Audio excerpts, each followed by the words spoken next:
Este conteúdo é destinado para agricultores e profissionais do setor agrícola. Nossa viagem pelos estados produtores chega ao Rio Grande do Sul, hoje na cidade de Saldanha Marinho. O produtor Thiago Debona utilizou o fungicida Blavit na última safra e teve um excelente resultado, não é mesmo, Thiago? Antes da colheita já dava para notar a diferença no campo mesmo. E o produto se comportou muito bem perante o concorrente do lado. Ele teve um melhor controle de weed, um melhor controle de manchas. Blavit é mais segurança no combate à ferrugem asiática e à mancha-alvo. Ele reúne em uma só ferramenta uma composição inovadora. O Blavit é uma ferramenta que veio para ficar. Quer se preocupar menos e produzir mais? Faça que nem o Thiago. Blavit, conveniência é se preocupar menos e produzir mais.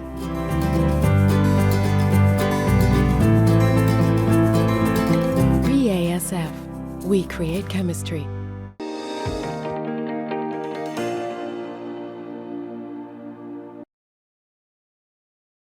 E os futuros da soja e do milho negociados na Bolsa de Chicago terminaram o pregão dessa quarta-feira, dia 9 de novembro, com estabilidade. A soja do lado positivo da tabela, o milho do lado negativo. Hoje foi dia de relatório do USDA. O Departamento de Agricultura dos Estados Unidos trouxe os seus novos números de um novo relatório atualizado, relatório mensal de oferta e demanda. Os números me parece que vieram dentro das expectativas do mercado e o reflexo nos preços, no próprio andamento do mercado, foi bastante condizente com o relatório.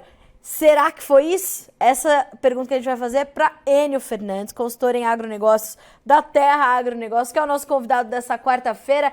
Enio, boa tarde, seja bem-vindo, é sempre um prazer ter você com a gente. Bem-vindo, eu que agradeço estar aqui com vocês, é muito bom trocar ideia contigo. Enio, dia de relatório do USDA, comportamento do mercado, soja, milho, meio ali lateralizados, ambos, um para cima, outro para baixo. Foi condizente com o relatório que a gente recebeu? Já eu vou te perguntar do trigo, que foi a ovelha negra da família hoje. Bom, vamos lá.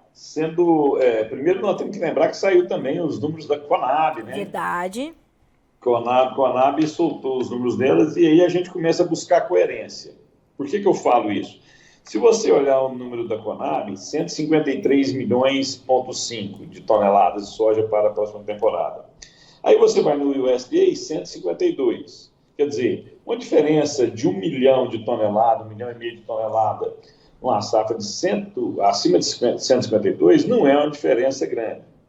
Quando a gente olha a maioria das casas que projetam a safra aqui no Brasil, também orbitando muito perto desse número 152. Isso é importante porque o mercado parece estar enxergando o mesmo momento, o mesmo drive, o mesmo direcionamento.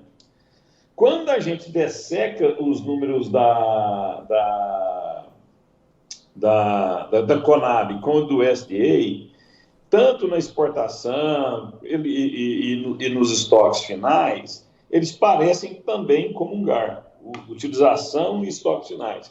Então, os números para o Brasil parece que são condizentes. Os números para os Estados Unidos da América, a gente também acompanhando as casas que operam lá fora, também sugestionava um pequeno aumento na produtividade, um pequeno aumento na produção e nenhuma grande transformação. Com o aumento da safra nos Estados Unidos, o mercado abriu logo depois do relatório de Supply and Demand, ele caiu e depois ele veio ajustando, fechando com altas mínimas, né? Mas no fim do dia, os números em Chicago refletem o que aconteceu no relatório. Nenhuma grande surpresa, nenhuma grande transformação, uma mexidinha aqui, outra mexidinha ali. A demanda da a demanda da China, que nós estávamos muito atentos, também não teve alteração. No final do dia, veio o que o mercado esperava, os fundos operaram sem estar na ponta vendida, sem estar na ponta comprada, operaram bem lateralizados. Foi um dia muito calmo, mas muito calmo em Chicago. Enio, a gente pode ter mudanças a partir desse momento no quadro norte-americano ou o mercado está agora total e completamente focado na nova safra da América do Sul, apesar dessas poucas mudanças no relatório do USDA, mas, e nesse número maior da Conab, estamos com os olhos todos voltados para a safra sul-americana? Excelente a sua pergunta. Caso não ocorra nada imponderável, alguma tempestade que destrua a capacidade de escoamento de safra nos Estados Unidos, destrua armazém. Nós já tivemos, né, nessa mesma época, tempos atrás, o Derecho, que foi lá e causou muito danos em alguns armazéns nos portos do Mississippi. Caso isso não ocorra, os olhos do mercado vão virar agora para a safra sul-americana, e quando a gente olha para a safra sul-americana, eles vão olhar especificamente para o Brasil com mais intensidade e mais especificamente para o Mato Grosso. Então, os olhos do mercado vão olhar a safra brasileira, a safra sul-americana, mas com atenção maior no Brasil e no Mato Grosso. Enio, é interessante porque nós víamos e nós temos visto ainda um mercado que tenta trabalhar, parece que num intervalo bem definido de preços, e esses números quase que validaram esse movimento, né? A gente viu que o mercado vai tentando ali se manter numa faixa que faça sentido com esses números que ele já conhece e que ele espera esse imponderável acontecer, né? Nós temos, quando sai o relatório do USDA, ele faz também projeções de preços que os produtores norte-americanos irão receber para o seu produto. E com isso a gente faz uma análise de qual seria os intervalos de preço. Quando nós olhamos com atenção o que está acontecendo, parece que o mercado está sinalizando uma resistência muito forte, próxima a 14,50 bushels points, né?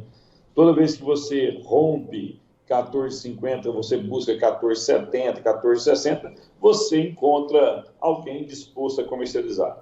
Quando ela se aproxima abaixo desses 14,50, que ela rompe para baixo desses 14,50, chega mais perto do 14, 14,30, você também tem atores mais interessados a operarem na ponta de compra. Então, o mercado está orbitando perto desses 14,50.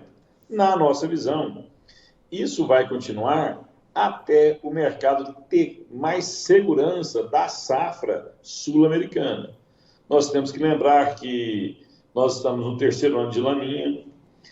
Nós temos que lembrar que o ano passado tudo ia bem, maravilhosamente bem. Sim. E quando chegou dezembro, a gente teve uma derrocada na produtividade brasileira, principalmente no estado do sul do Brasil. Nós temos que lembrar que o mais importante, os estoques de passagem nos Estados Unidos estão muito frágeis, Carla. Sim. Se você olhar e fizer a conta, a relação estoque-uso, eles têm estoque para quando terminar essa colheita e toda a safra estiver guardada e todos os programas de exportação tiverem sido realizados e o mercado interno lá estiver operado, ou seja, para até agosto do ano que vem, você vai ver setembro do ano que vem, você vai ver estoques de 18 dias, são estoques muito frágeis. A safra entrou, ela já fez seu peso no mercado, o mercado desceu perto de $14, agora com a safra colhida, os produtos armazenados, boas vendas nos Estados Unidos estão acontecendo semanalmente, né? Nós temos 3 semanas de vendas saudáveis no mercado norte-americano, nós estamos vendo os números próximo a 14,50 bushels points. A gente acredita que isso vai ficar nesse intervalo até a gente ter definição da safra brasileira e sul-americana. Caso nós tenhamos algum problema climático aqui, nós vamos ver preços maiores. Caso nós consigamos ter uma boa safra, o clima se desenvolva bem, nenhuma grande turbulência, os preços devem descer um pouco. Enio, você citou essa questão das vendas saudáveis, dos bons números. Hoje teve anúncio de venda, ontem teve anúncio de venda e são volumes consideráveis. Agora, o USDA não mexeu nas exportações norte-americanas e também não mexeu nas importações chinesas, nem nas exportações brasileiras, por exemplo.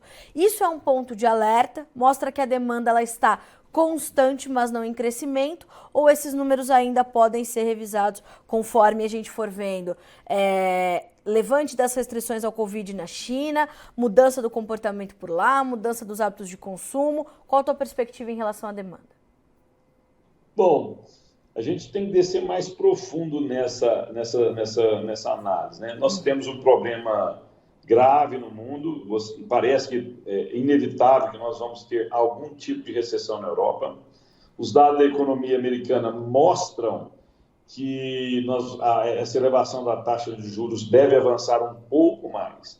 Quando eu aumento a taxa de juros nos Estados Unidos, o valor da moeda norte-americana contra outras moedas do mundo ganha força, ou seja, fica mais caro para eu comprar alguma coisa em dólar. E essas commodities são negociadas em dólar. Quando eu olho uma recessão na Europa, a Europa é um dos propulsores do mundo. Estados Unidos, China e Europa que puxa basicamente o crescimento do mundo.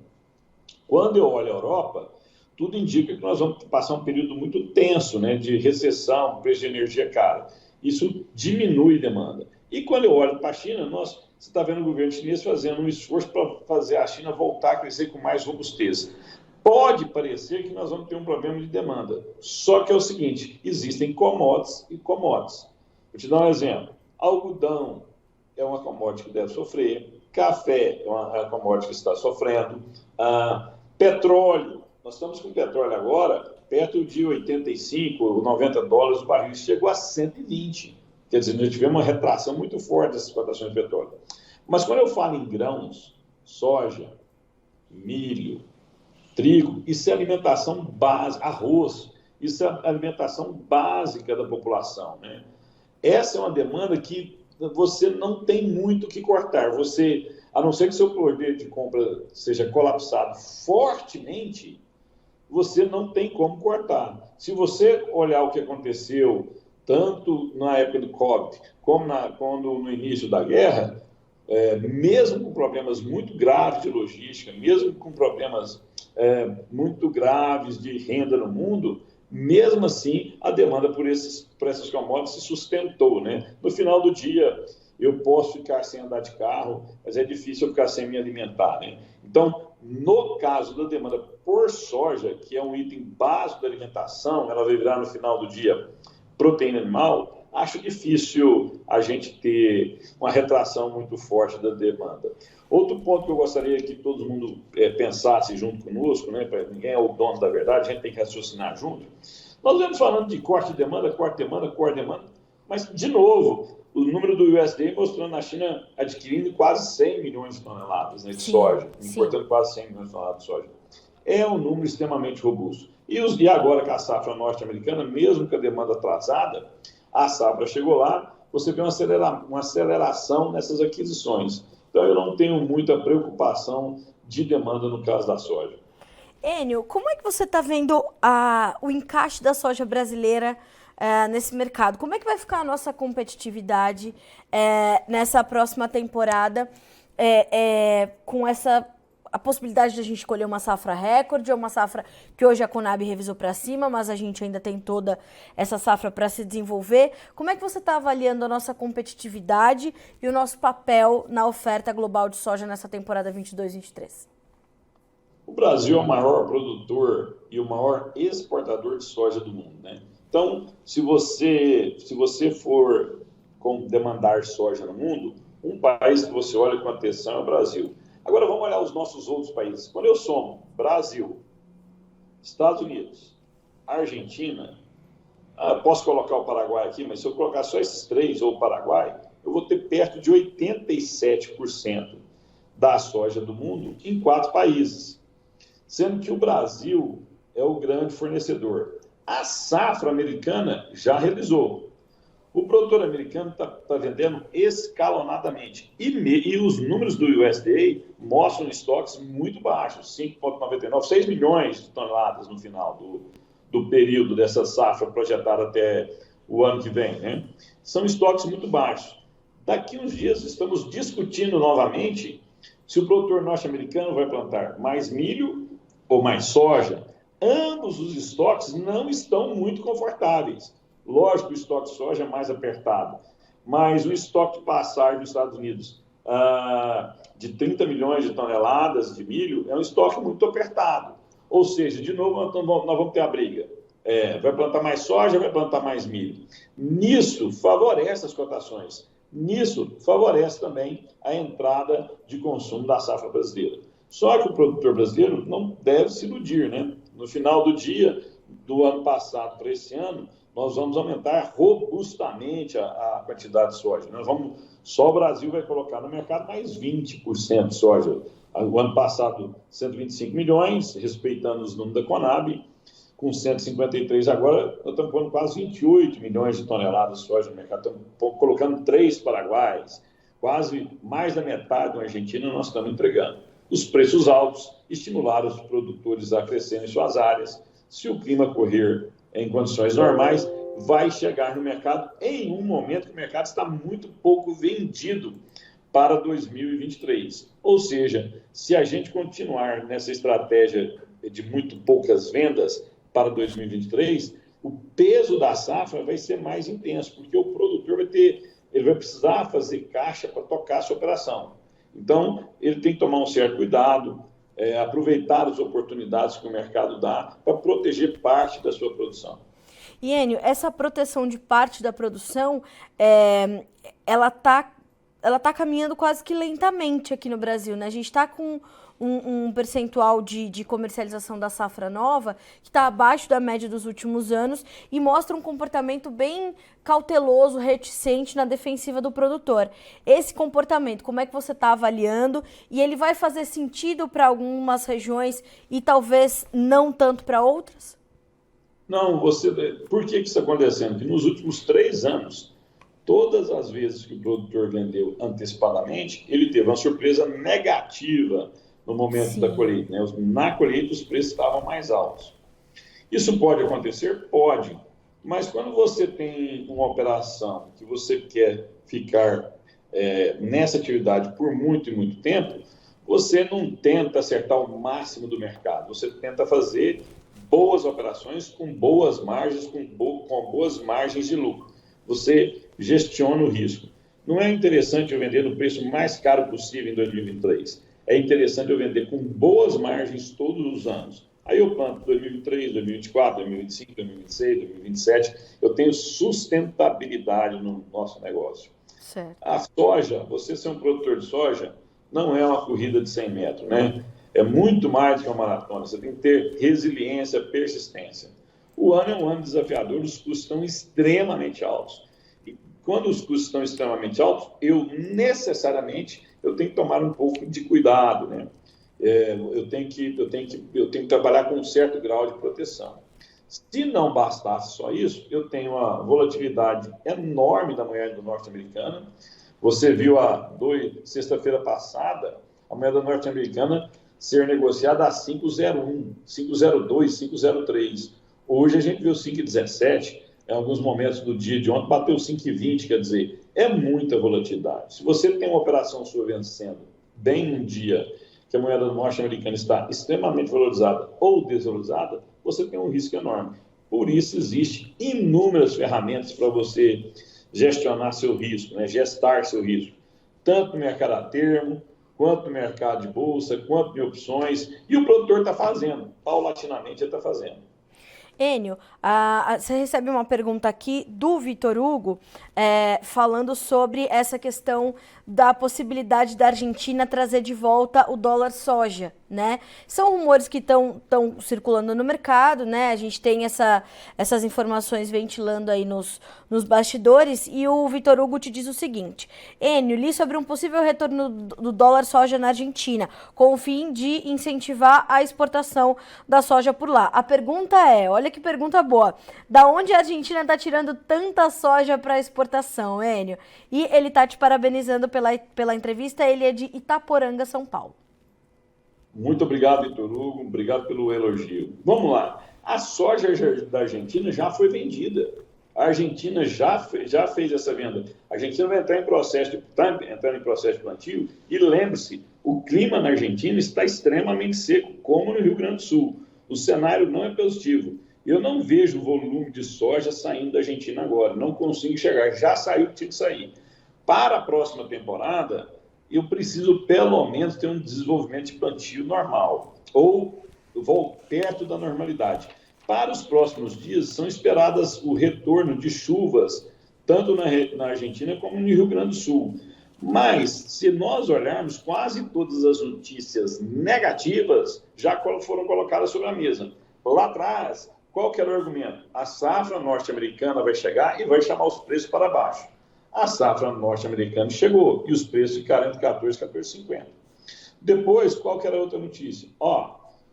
Em caso do Lula ganhar, o dólar vai explodir, isso vai atrapalhar as cotações da soja em Chicago, porque o Brasil é um grande exportador de soja. Pois bem, O Lula ganhou a eleição, não sabemos o que vai acontecer, essa não é a minha seara, eu não quero nem entrar nisso, porque eu não tenho preparo para discutir essas questões. Mas, de novo, Chicago está perto de 14,50. E aí, uma outra afirmação que tinha era o seguinte: ao a safra da América do Sul entrar em processo de plantio, eu vou ter colheita nos Estados Unidos, plantio na América do Sul, a conjuntura de oferta é muito pesada, os americanos estão com venda atrasada, os preços devem ceder. De novo, Chicago operando a 14,50. Chicago está mostrando uma resiliência nesses 14,50. Isso vai ser ad eterno? Não.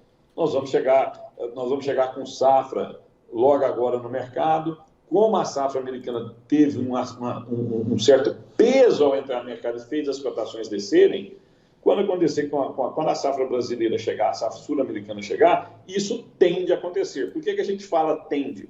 Porque nós temos a questão climática que pode mudar tudo. Não existe nenhuma sinalização que nós vamos ter um desastre climático no Brasil. Não existe nenhuma sinalização que nós vamos ter uma quebra de safra muito forte devido ao clima. Existem pontos de observação. Nós vamos para o terceiro ano de Laninha. Nós tivemos anos de Laninha que não afetou quase nada a nossa safra. Teve anos de Laninha, como o ano passado, que afetou bastante a nossa safra. Então, nós não temos segurança nessa informação. Nesse tipo de cenário, é muito importante a gente andar parcialmente protegido, né? Enio, enquanto você estava falando, assim, trazendo essas perspectivas, eu me lembrei que ontem eu recebi algumas perguntas também sobre o comportamento da nossa demanda interna e a nossa indústria processadora diante principalmente dessas perspectivas de termos o B14 em janeiro, né, a mistura de 14% de biodiesel no óleo diesel e nos próximos meses chegando ao B15. Essas especulações também deixam o produtor mais reticente e com a possibilidade que ele pode também ter melhores oportunidades à frente com o restante da soja 21, 22 e o que ele tem para comercializar de soja 22, 23? Essa informação é extremamente importante. Sim. Essa, sim, é uma informação que mexe profundamente com o mercado. Quero deixar claro que o atual ministro, ele falou, deu uma entrevista em alguns grandes jornais de repercussão no Brasil inteiro, né, circulação nacional, ele afirmou que essa decisão vai ficar para o próximo governo. A ANP vai ter um planejamento de voltar ao B14, e em março do ano que vem voltar ao B15. Hoje nós estamos em B10. Mas o ministro que está na cadeira agora, Saxida, afirmou que essa decisão é do próximo governo. Caso isso ocorra, isso tem um impacto muito forte no mercado, por dois motivos. Eu vou dar uma robustez muito forte no mercado de óleo de soja. Isso é muito importante. E eu volto a aquecer bastante as margens da indústria esmagadora. Primeiro ponto. Segundo ponto, uma tonelada de soja, ela tem basicamente 80% dela é farelo, 20% é óleo. Sim. Se eu tenho maior demanda de óleo, eu vou ter que esmagar muita soja para atender essa demanda do B14 ou possível B15, e, em contrapartida, eu vou ter uma produção de farelo extremamente alta. Caso isso aconteça, o que nós podemos enxergar? Os preços do óleo de soja subindo e os preços do farelo caindo. Ao cair os preços do farelo, eu incentivo a indústria de produção de proteína animal, aves, suínos e bovino, o que é muito bom. Então, a utilização do B14, possivelmente B15, eu aqueço toda a indústria nacional, tanto na área de energia como na produção de proteína animal. Se eu tenho maior competitividade na produção de proteína animal, a tendência é os preços das carnes cederem, porque a alimentação cedeu. Isso estimula as pessoas a produzirem mais. Sim. Então, o cenário é muito favorável caso isso ocorra. E no final do dia não existe preço da soja, né? A soja é a soma dos seus produtos, farelo e óleo. Se um subir e o outro cair um pouco, mas eu tenho um aumento de demanda interna, eu tenho maior competitividade na indústria nacional. Para essa soja ser exportada, eu preciso de prêmios maiores. Toda a cadeia ganha. O produtor ganha, o industrial que esmaga a soja ganha, o produtor de proteína animal, aves, suínos, bovino ganha, produtor de leite ganha, e o exportador, para retirar essa soja daqui, tem que pagar prêmios mais altos. E é interessante, Enio, porque a gente vem, nas últimas safras, a gente vem consolidando também um mercado, ou uma parcela importante do mercado internacional para exportar farelo e óleo, o que também seria bastante positivo, né? Muito positivo, muito positivo. Isso sim é uma política que dá resultado. A gente vê muitas discussões, né, do setor com medo de taxações de exportações com a mudança do governo. Isso tá um certo temor sobre a mesa. Mas, independente do governo ser A ou B, não quero de novo entrar nessa discussão, se nós conseguirmos mostrar os benefícios dessa transformação de B10 para B14, B15, eu aqueço a indústria nacional, tanto de soja quanto de proteína animal. Com maior aquecimento dessa indústria, eu tenho maior oferta de proteína animal, eu faço os preços da carne cederem, ajuda na inflação, e o que ninguém pode esquecer, biocombustíveis são menos poluentes do que combustíveis fósseis. O Brasil ele é superavitário em petróleo, mas ele é importador de gasolina, de óleo diesel. E nós não somos importadores em grande quantidade de óleo, de farelo, nós somos exportadores. Então, além de eu ajudar a economia local, além de eu contribuir com a queda da inflação, eu melhoro muito a nossa relação com o meio ambiente.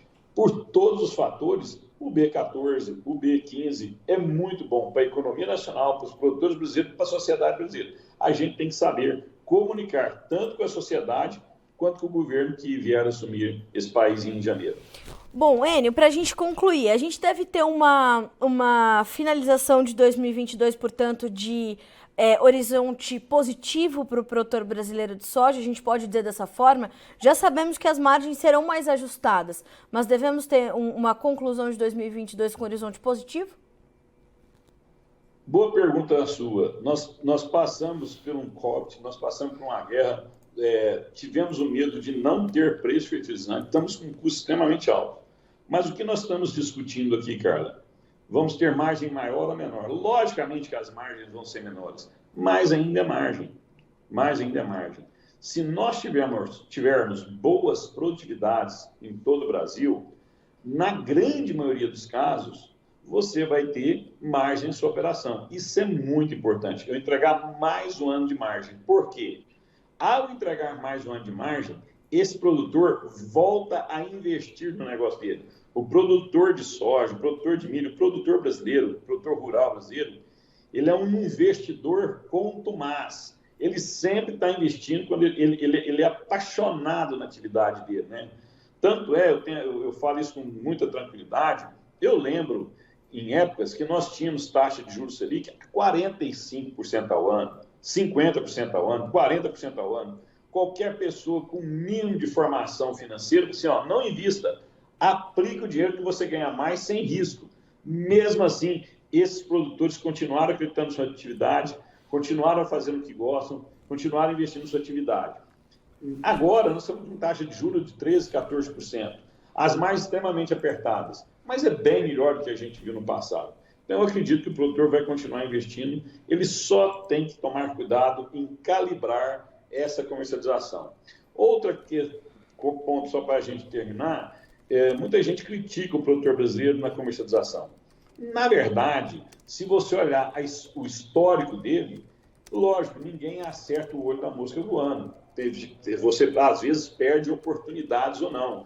Principalmente no ano desse, que a gente teve várias transformações no decorrer do ano. Mas, em grande maioria das operações, ele tem entregue boas comercializações. Tanto é que ele está crescendo em área, crescendo em produtividade, crescendo em tecnologia. Se ele não fosse tão bom negociador, ele teria perdido as suas oportunidades. Pode melhorar? Pode. Tem ferramentas para melhorar? Tem inúmeras. Mas é um profissional que está evoluindo dia a dia. Eu sou muito esperançoso pelo produtor brasileiro. Que coisa boa. Boa mensagem para a gente concluir a nossa entrevista, Enio. Sempre um prazer ter você aqui no Notícias Agrícolas. Volte sempre, meu amigo. Acho que dessa forma a gente arredonda o nosso comentário desta quarta-feira, principalmente depois desse uso sem grandes emoções, mas com outros fatores que a gente tem que monitorar bem de pertinho, principalmente aqui para o produtor brasileiro, que temos aí, portanto, boas perspectivas, pelo menos para terminar 2022, recuperar o fôlego e começar 2023, né, Enio? Eu sou grato pelo convite de estar aqui. É sempre muito bom trocar ideia com vocês. Obrigado pela pergunta. Que Deus ilumine muito nós nas nossas decisões, que tenhamos uma boa safra. Esse Brasil e esse mundo nunca precisou tanto de produção de alimento como vamos precisar de agora em diante. E a oportunidade está sobre a nossa mesa. Vamos capturá-la. Um abraço a todos. Um abraço, Enio. Boa semana para ti, meu amigo. Até a próxima. Até a próxima. Enio Fernandes, consultor de agronegócios da Terra Agronegócios, conosco nessa quarta-feira, dia 9 de novembro, para nos ajudar a entender esse mercado mais estável na Bolsa de Chicago, ainda trabalhando dentro de um intervalo bem definido de preços e os impactos aqui para o Brasil. Hoje o dólar voltou a subir frente ao real, fecha com R$ 5,18 e uma alta de 0,8%.